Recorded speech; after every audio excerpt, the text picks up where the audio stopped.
메시지 성경 1년 1동 마태복음 19, 20, 21장 말씀.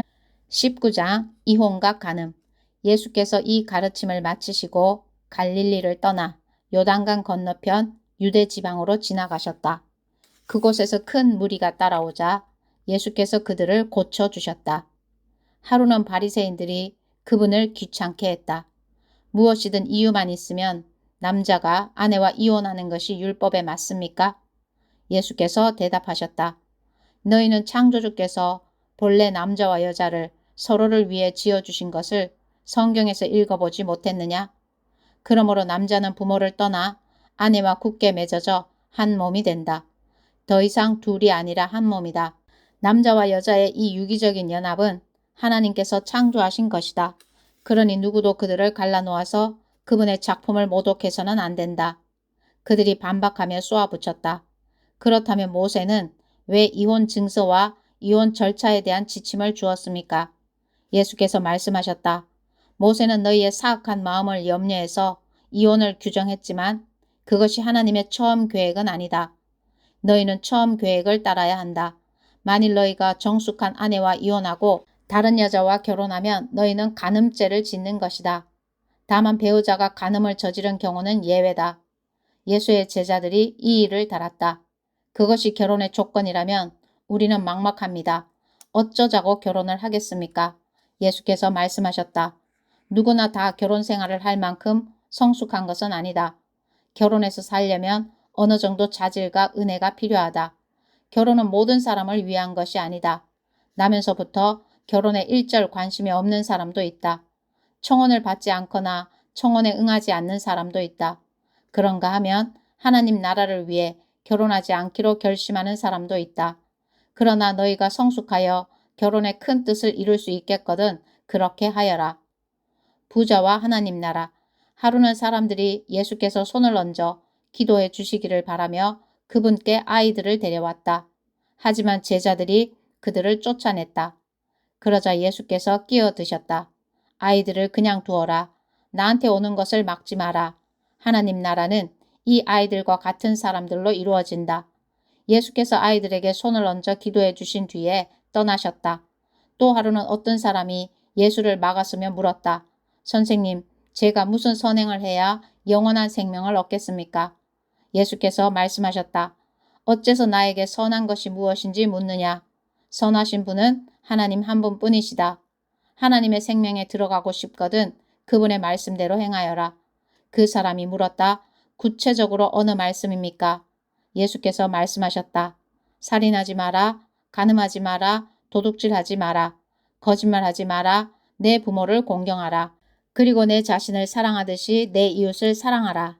그 젊은이가 말했다. 제가 그것들을 다 지켰습니다. 무엇을 더 해야 하겠습니까? 예수께서 대답하셨다. 내게 있는 것 전부를 드리려거든. 가서 내 재산을 팔아서 가난한 사람들에게 다 주어라. 그러면 내 모든 부가 하늘에 있게 될 것이다. 그런 다음 와서 나를 따라라. 그것은 그 젊은이가 전혀 예상치 못한 말씀이었다. 그는 기운이 쭉 빠져 예수를 떠나갔다. 그는 많은 것을 움켜쥐고 있어서 차마 그것을 놓을 수 없었다. 그가 떠나가는 모습을 보며 예수께서 제자들에게 말씀하셨다. 부자가 하나님 나라에 들어가는 것이 얼마나 어려운지 아느냐? 내가 너희에게 말한다. 부자가 하나님 나라에 들어가는 것보다 낙타를 급히 몰아 바늘길을 통과하는 것이 더 쉽다. 제자들이 망연자실했다. 그러면 어느 누가 가망이 있겠습니까? 예수께서 그들을 유심히 바라보며 말씀하셨다. 너희 힘으로 해낼 수 있다고 생각하면 전혀 가망이 없다. 그러나 하나님께서 하실 수 있다고 믿으면 얼마든지 가능한 일이다. 그러자 베드로가 맞장구를 쳤다. 우리는 모든 것을 버리고 주님을 따랐습니다. 그래서 우리가 무엇을 얻겠습니까? 예수께서 대답하셨다. 그렇다. 너희는 나를 따랐다. 세상이 재창조되고 인자가 영광 가운데 다스릴 때 나를 따르던 너희도 이스라엘 12지파를 시작으로 함께 다스릴 것이다. 너희뿐 아니라 누구든지 나 때문에 집이나 가족이나 땅이나 그 무엇이든 희생하는 사람은 그 모든 것을 100배로 돌려받을 것이다. 영원한 생명을 덤으로 받을 것은 말할 것도 없다. 이것은 위대한 반전이다. 먼저였으나 나중되고 나중이었으나 먼저 될 사람이 많을 것이다. 20장 위대한 반전. 하나님 나라는 아침 일찍 자기 포도원에서 일할 일꾼들을 고용하러 나간 재산 관리인과 같다. 일꾼들은 일당 5만 원에 합의하고 일하러 갔다. 얼마 후 9시쯤에 관리인은 동네 공터에서 일 없이 어슬렁거리고 있는 다른 사람들을 보았다. 그는 그들에게 자기 포도원에 가서 일하라고 하면서 품삯을 상당히 쳐주겠다고 했다. 그들은 일하러 갔다. 관리인은 정오에도 그리고 3시에도 똑같이 그렇게 했다. 5시에 다시 나가보니 아직도 서성이는 사람들이 있었다. 그가 말했다. 당신들은 왜 하루 종일 하는 일 없이 서성거리고 있어? 그들이 말했다. 아무도 우리를 써주지 않아서 그렇습니다. 관리인은 그들에게 자기 포도원에 가서 일하라고 했다. 드디어 하루 일이 끝나자 포도원 주인이 작업반장에게 지시했다. 일꾼들을 불러서 품삯을 주어라. 나중에 고용한 사람부터 시작해서 먼저 온 사람까지 그렇게 하여라. 5시에 고용된 사람들이 와서 각각 5만 원씩 받았다. 먼저 고용된 사람들이 그것을 보고는 자기들은 훨씬 더 받을 줄로 알았다. 그러나 그들은 똑같이 5만 원씩 받았다. 5만 원을 쥐고서 그들은 화가 나서 관리인에게 투덜거렸다. 마지막에 온 일꾼들은 고작 1시간밖에 일하지 않았는데도 하루 종일 땡볕에서 고생한 우리와 똑같이 대우했습니다. 관리인은 모두를 대신해서 말한 그 일꾼에게 대답했다. 친구여, 나는 부당하게 하지 않았소. 우리는 품삯을 5만 원에 합의하지 않았소. 그러니 받아가시오. 나는 맨 나중에 온 사람들에게도 당신들과 똑같이 주기로 정했소. 내 돈으로 내 마음대로 할 수도 없단 말이오. 내가 후하다고 해서 당신들이 인색해지려는 것이오. 여기에 다시 한번 위대한 반전이 있다. 먼저였으나 나중되고 나중이었으나 먼저 될 사람이 많을 것이다. 이 잔을 마실 수 있느냐? 예수께서 예루살렘을 향해 한참을 가시다가 12제자를 길가로 따로 불러 말씀하셨다. 내 말을 잘 들어라. 우리는 지금 예루살렘으로 올라가는 길이다. 그곳에 가면 인자는 종교 지도자와 학자들에게 넘겨질 것이다. 그들은 인자에게 사형을 선고할 것이다. 그리고 인자를 로마 사람들에게 넘겨주어 조롱하고 고문하고 십자가에 못 박을 것이다. 그러나 사흘째 되는 날에 인자는 다시 살아날 것이다. 그때 세베대 아들들의 어머니가 두 아들과 함께 와서 예수 앞에 무릎을 꿇고 청했다. 무엇을 원하느냐? 예수께서 물으셨다. 그 여인이 말했다. 제 두 아들에게 주님 나라에서 최고 영광의 자리를 주십시오. 하나는 주님 오른편에 하나는 주님 왼편에 두시겠다고 약속해 주십시오. 예수께서 대답하셨다. 너희는 너희가 무엇을 구하는지 모른다. 그러고는 야고보와 요한에게 말씀하셨다. 내가 마시려는 잔을 너희가 마실 수 있겠느냐? 그들이 말했다. 물론입니다. 왜 못 마시겠습니까? 예수께서 말씀하셨다. 생각해보니 너희는 과연 내 잔을 마실 것이다. 그러나 영광의 자리를 주는 것은 내 소관이 아니다. 내 아버지께서 하시는 일이다. 다른 10제자가 이 대화를 듣고는 분통을 터뜨렸다. 두 형제에게 아주 정나미가 떨어졌다. 예수께서 그들을 불러놓고 바로 잡아주셨다. 하나님을 모르는 통치자들이 얼마나 위세를 부리며 작은 권력에 얼마나 빨리 취하는지 너희는 보았다. 너희는 그래서는 안 된다. 누구든지 크고자 하면 섬기는 사람이 되어야 한다. 너희 가운데 누구든지 첫째가 되고자 하면 먼저 종이 되어야 한다.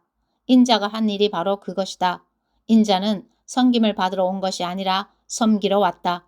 포로로 사로잡힌 많은 사람들을 살리기 위해 자기 목숨을 내어주려고 왔다. 그들이 여리고를 떠나려는데 큰 무리가 따라왔다. 그때 길가에 앉아있던 눈먼 두 사람과 마주쳤다. 두 사람은 예수께서 지나가신다는 말을 듣고는 갑자기 소리쳤다. 주님, 우리를 불쌍히 여겨 주십시오. 다윗의 자손이여 불쌍히 여겨 주십시오. 무리가 그들을 조용히 시키려고 했으나 그들은 더 크게 소리쳤다. 주님, 우리를 불쌍히 여겨 주십시오. 다윗의 자손이여 불쌍히 여겨 주십시오. 예수께서 걸음을 멈추시고 그들을 부르셨다. 내게 무엇을 원하느냐? 그들이 말했다. 주님, 눈을 뜨기 원합니다. 보기 원합니다. 예수께서 몹시 치근한 마음에 그들의 눈을 만져주셨다. 그들은 그 즉시 시력을 되찾았고 행렬에 함께했다. 21장 예루살렘 입성. 일행이 예루살렘 가까이 와서 올리브산 벳바게에 이르렀을 때 예수께서 두 제자를 보내시며 지시하셨다. 맞은편 마을로 가거라. 거기에 나귀가 매여 있고 새끼도 함께 있을 것이다. 줄을 풀어서 내게로 끌고 오너라. 왜 그러느냐고 누가 묻거든 주님께서 필요로 하십니다 하여라. 그러면 보내줄 것이다. 이것은 일찍이 예언자가 다음과 같이 그려낸 이야기의 전말이다. 시온의 딸에게 말하여라. 보아라, 너의 왕이 오시는데 의연하게 준비된 모습으로 나귀를 타셨으니 어린 나귀 곧 짐 나르는 짐승의 새끼다. 제자들이 가서 예수께서 시키신 대로 했다. 그들이 나귀와 나귀 새끼를 끌어와서 그 위에 자기 옷을 펼치자 예수께서 올라타셨다. 무리 가운데 있던 대부분의 사람들이 길 위에 자기 옷을 펼쳐놓고 그분을 왕으로 맞이했다.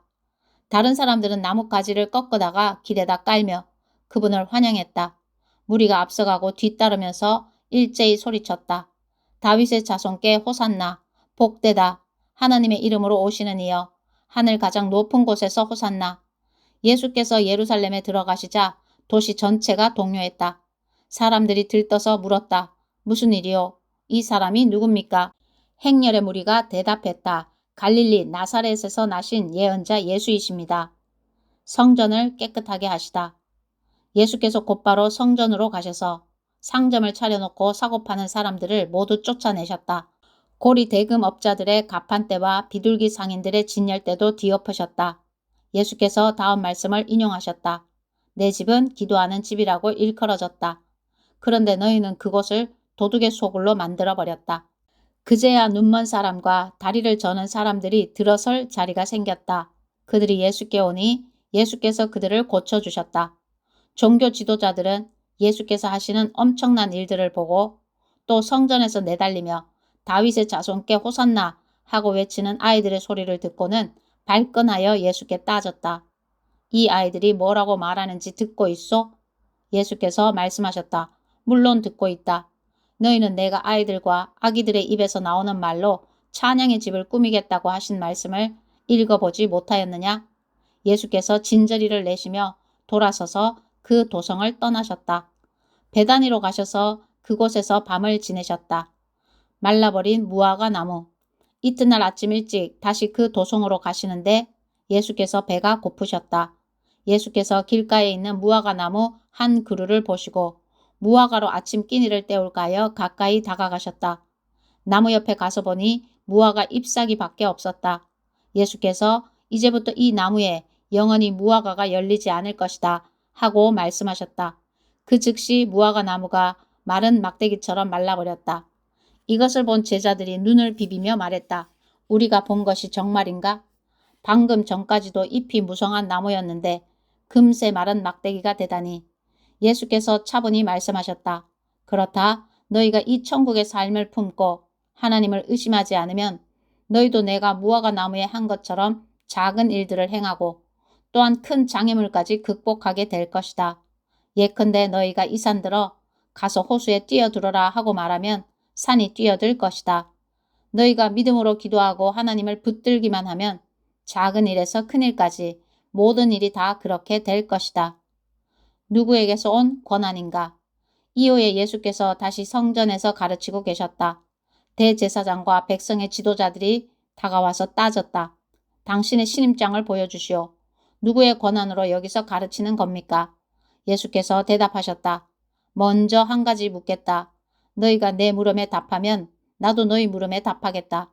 요한의 세례에 관한 것인데 그것이 누구에게서 온 권한이냐? 하늘이냐 사람이냐? 그들은 자기들이 궁지에 몰린 것을 알아차리고는 뒤로 물러나와 모여서 수군거렸다. 하늘이라고 하면 왜 요한을 믿지 않았느냐고 물을 것이고 사람이라고 하면 온 백성이 요한을 예언자로 떠받드니 우리가 백성 앞에서 몹시 난처해진다. 그들은 이번은 예수께 양보하기로 했다. 우리는 모르오. 그들이 대답했다. 예수께서 말씀하셨다. 그렇다면 나도 너희의 물음에 대답하지 않겠다. 두 아들 이야기. 이 이야기를 듣고 너희 생각을 말해보아라. 어떤 사람에게 두 아들이 있었다. 그가 큰 아들한테 가서 말했다. 얘야, 오늘 포도원에 가서 일하여라. 아들은 싫습니다 하고 대답했다. 그러나 나중에 생각을 고쳐먹고 포도원으로 갔다. 아버지가 작은 아들에게도 똑같이 명했다. 그 아들이 대답은 그럼요 가고 말고요 해놓고는 실제로는 가지 않았다. 두 아들 가운데 아버지가 하라는 대로 한 사람은 누구냐? 그들이 말했다. 큰아들입니다. 예수께서 말씀하셨다. 맞다. 내가 너희에게 말한다. 사기꾼과 매춘부들이 너희보다 먼저 하나님 나라에 들어갈 것이다. 요한이 와서 너희에게 바른 길을 보여주었다. 너희는 그에게 코웃음을 쳤으나 사기꾼과 매춘부들은 그를 믿었다. 그들의 달라진 삶을 보았으면서도 너희는 도무지 그를 믿고 달라질 생각이 없었다. 욕심 가득한 소작농들 이야기. 여기 다른 이야기가 있다. 잘 들어라. 어떤 부자 농부가 포도원을 세웠다. 그는 포도원에 울타리를 치고 포도즙 짜는 틀을 파고 망대를 세운 다음에 소작농들에게 맡기고 먼 길을 떠났다. 포도를 수확할 때가 되자 그는 수익을 거두려고 자기 종들을 보냈다. 소작농들은 종 하나를 잡아서 마구 때렸고 다른 종은 죽였고 또 다른 종을 돌로 쳤으나 그는 겨우 도망쳤다. 주인은 다시 종들을 더 많이 보냈다. 그들도 똑같은 대우를 받았다. 주인은 속수무책이었다. 그는 자기 아들을 보내기로 했다. 저들이 내 아들만큼은 존중하겠지 하고 생각했던 것이다. 그러나 아들이 오는 것을 본 소작농들은 욕심이 가득하여 두 손을 비볐다. 이 자는 상속자다. 그를 죽이고 우리가 재산을 다 차지하자. 그들은 이 아들을 잡아서 밖으로 내쫓고는 죽여버렸다. 자, 포도원 주인이 먼 길에서 돌아오면 이 소작농들에게 어떻게 할 것 같으냐? 그 못된 일당을 죽일 것입니다. 죽어 마땅한 자들입니다. 그들이 대답했다. 그리고 포도원은 제때의 수익을 바칠 만한 소작농들한테 맡길 것입니다. 예수께서 말씀하셨다. 맞다. 너희가 성경을 직접 읽어보면 알 것이다. 석공들이 내버린 돌이 이제 모퉁이 돌이 되었다. 이것은 하나님이 하신 일, 눈을 씻고 보아도 신기할 따름이다. 너희한테도 똑같다. 하나님 나라를 너희에게서 빼앗아 그 나라의 삶을 살아갈 사람들한테 넘겨줄 것이다. 누구든지 이 돌에 걸려 넘어지는 사람은 부서질 것이요. 이 돌이 그 사람 위에 떨어지면 그는 완전히 가루가 될 것이다. 종교 지도자들은 이 이야기를 듣고서 그것이 자기들을 두고 한 말임을 알았다. 그들은 예수를 체포해 감옥에 가두고 싶었으나 여론이 두려워 참았다.